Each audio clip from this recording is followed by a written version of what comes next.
Que je suis naïf, c'est incroyable.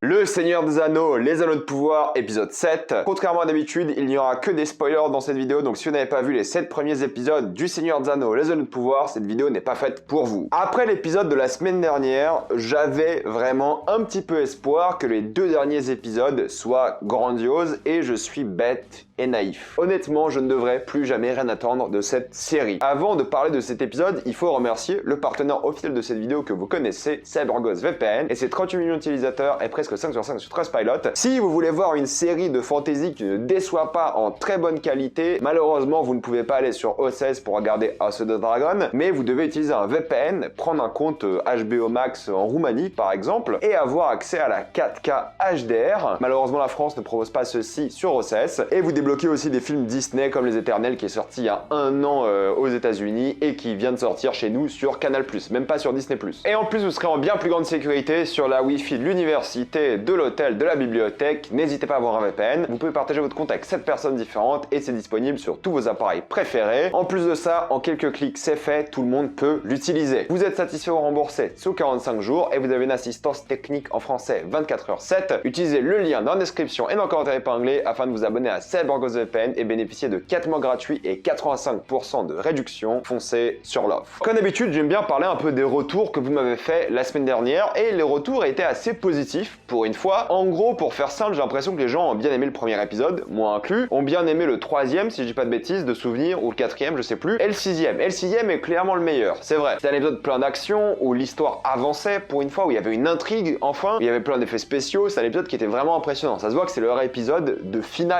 presque. Et tout le monde était assez d'accord pour dire que c'est mieux et que c'est sympa. C'est toujours pas ça, mais c'est quand même bien. Et là, on s'est dit, il y a 2 possibilités. Ou les 2 prochains sont exceptionnels, ou c'est du foutage de gueule. Et c'est du foutage de gueule. C'est une véritable farce. Je pense pas que l'épisode 8 sera meilleur, pour le coup, loin de là. Je pense que le 6 restera le meilleur, là je suis quasiment certain, j'espère avoir tort la semaine prochaine tout de même. Mais l'épisode 7 est encore une fois tout ce qu'on déteste à propos du Seigneur des Anneaux, les Anneaux de Pouvoir. Et on est bête, hein. On y a cru mais on est trop naïf. Et pour parler des acteurs, le seul acteur que je défendais un petit peu c'était Elendil. Et là dans cet épisode là, je trouve que quand il joue la tristesse et tout, parce qu'évidemment son fils est mort, il joue pas très bien. Franchement je l'y ai pas trop cru. Et c'est en lien avec tout le gros problème de cet épisode là, c'est le mélodrama colossal. Dans cet épisode là, tout le monde pleure, tout le monde chouine, tout le monde a un jeu d'acting qui est très limite et pas terrible. Allez, peut-être Durin s'en sort plutôt bien, je trouve, mais en fait, il crée des situations où les personnages sont super émus, super tristes, mais toi, en tant que spectateur, tu ne ressens rien. Et moi, quand je vois des personnages pleurer et que moi, je ne ressens rien, il y a un vrai problème. Et tout le monde, à ce moment, il pleure. Tout le monde! Même Galadriel pleure dans cet épisode, quoi. Sans réelle raison, au final. Franchement, cet épisode-là, il sert à build up la saison 2.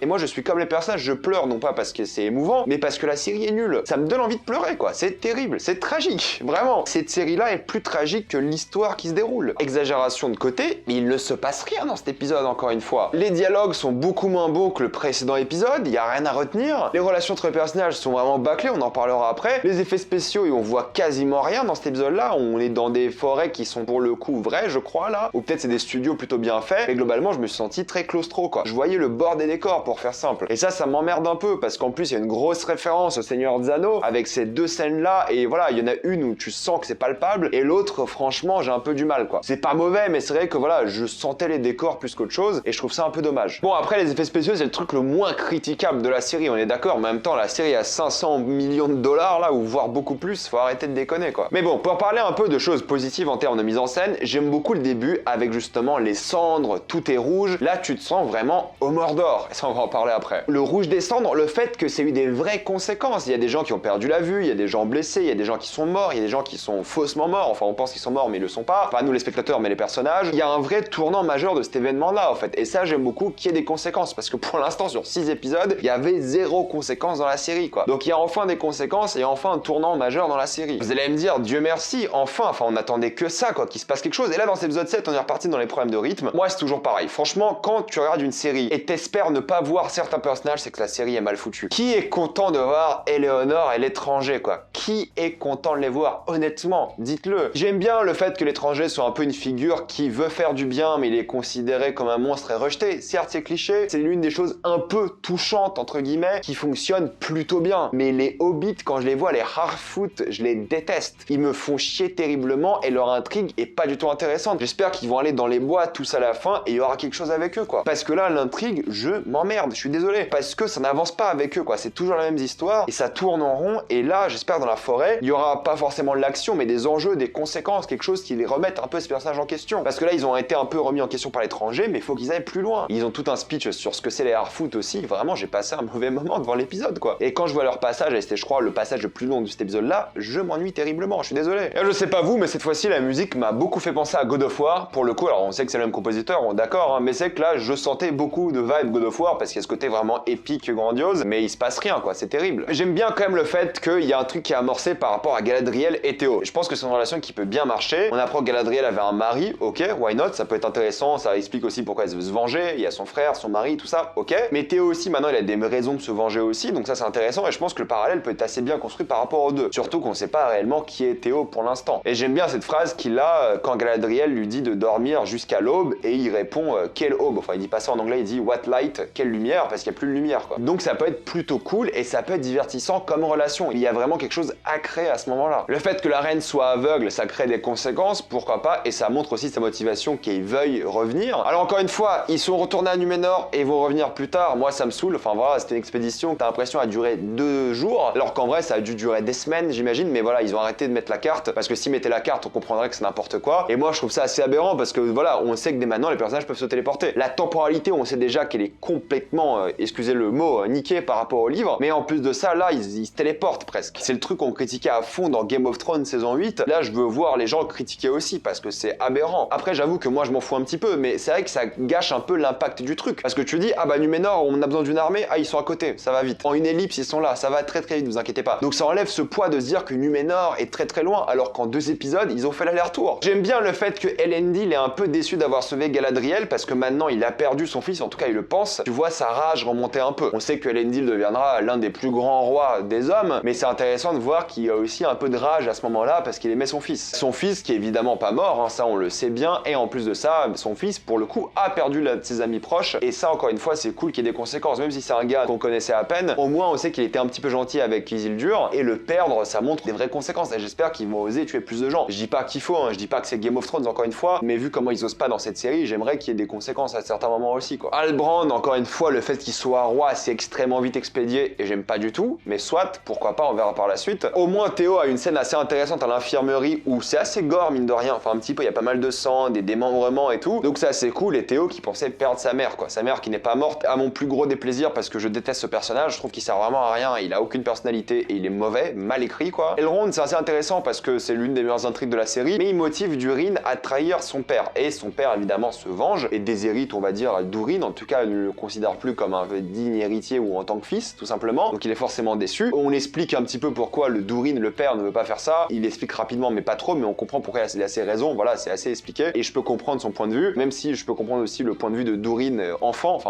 jeune, enfin le fils, mais cette scène-là ne sert qu'à une seule chose, attiser le Balrog à la fin, et pour moi, c'est encore une fois du foutage de gueule. Évidemment, on sait qu'il est là, d'accord, j'espère qu'on le verra à l'épisode prochain, j'espère qu'il y aura toute une scène avec lui qui vient foutre la merde à la Moria, j'espère qu'ils vont pas attendre je sais pas combien de saisons pour le montrer, quoi. Il y a un moment, faut arrêter de se foutre de notre gueule, mais je pense qu'ils vont se foutre de notre gueule, ils se foutent toujours de notre gueule. Mais oui, c'est Durin qui est intéressant dans cet épisode-là, parce qu'il perd un peu la confiance de son père, il perd son ami aussi, il voulait aider les elfes qui allaient sûrement les trahir, les elfes pour le coup, tu sens un peu cet effet-là, même s'ils ont fait une belle offrande, il découvre une richesse de mithril folle, et tu vois qu'il veut prendre les rênes du royaume, tu le vois. C'est pour ça que c'est un personnage qui est assez intéressant, lui, de ce point de vue-là. Et c'est lui que j'ai envie de voir la semaine prochaine. Il y a aussi Eminem qui est de retour, clairement j'en ai toujours un à battre de ce personnage-là, mais au moins ça va peut-être créer des enjeux, peut-être il y aura une chasse à l'homme avec Eminem et l'étranger, et peut-être les Hobbits dans le tas, enfin les Harfoot. Peut-être enfin il y aura des enjeux dans cette série, bordel, il fallait attendre une saison pour des enjeux, c'est pas normal. Et arrêtez de dire c'est normal, ça prend son temps, ce n'est pas normal d'attendre une saison pour que la série commence. Je déconne pas, c'est pas normal. Et je pense la semaine prochaine, on va s'emmerder à mort, je le sens. Et j'espère tellement avoir tort, mais je ne fais plus confiance à cette série. Et à la limite, l'épisode 8 va être incroyable juste pour vous donner envie de regarder la suite. La saison 2 qui sortira dans 1 an et demi, 2 ans, quoi. Et pour moi, le pire moment de cet épisode-là, enfin le plus décevant, c'est que en effet, donc il y a le Mordor qui a été créé, et ils utilisent ça comme un twist alors que tout le monde sait que c'est le Mordor. Et t'as même pas Adar qui dit le mot Mordor, quoi. Il y a marqué The Southlands et ensuite il y a le texte qui disparaît et Mordor qui apparaît, quoi. C'est quoi cet anti-climax de twist nul? Encore s'il y avait, je sais pas, un zoom sur Adar qui dit Mordor, là j'aurais dit ok, j'aurais trouvé ça cliché, mais mieux que rien. Mais ils auraient jamais dû le jouer comme un twist. On savait tous que c'était le Mordor depuis le début. Depuis l'épisode 3, on savait que c'était le Mordor. Et là, ils l'ont fait en mode grosse révélation à la fin. Les gars, on le savait. Au moins, donner l'opportunité à Adar de prouver son jeu d'acteur et dire la phrase, le mot. Adar, le personnage qui est quand même le plus appréciable. Moi, j'ai envie que le méchant gagne à ce stade. J'en ai marre. Mettez-moi dans les commentaires ce que vous pensez de cet épisode. Encore une fois, moi, je suis extrêmement déçu. Je trouve que c'est une farce, cette série. Mais j'attends votre avis. Comme d'habitude, pensez à vous abonner à la chaîne pour plus de vidéos. Mettez un j'aime, ça aide beaucoup la chaîne. Suivez-moi sur tous mes réseaux. Et avant de quitter cette vidéo, pensez à utiliser le lien dans la description et dans le commentaire épinglé afin de vous abonner à CyberGhost VPN et débloquer tout internet et toutes les plateformes de streaming en toute sécurité. Tout ça pour 1,84€ par mois plus 4 mois gratuits. Foncez sur l'offre et moi je vous dis à la prochaine fois. Salut à tous.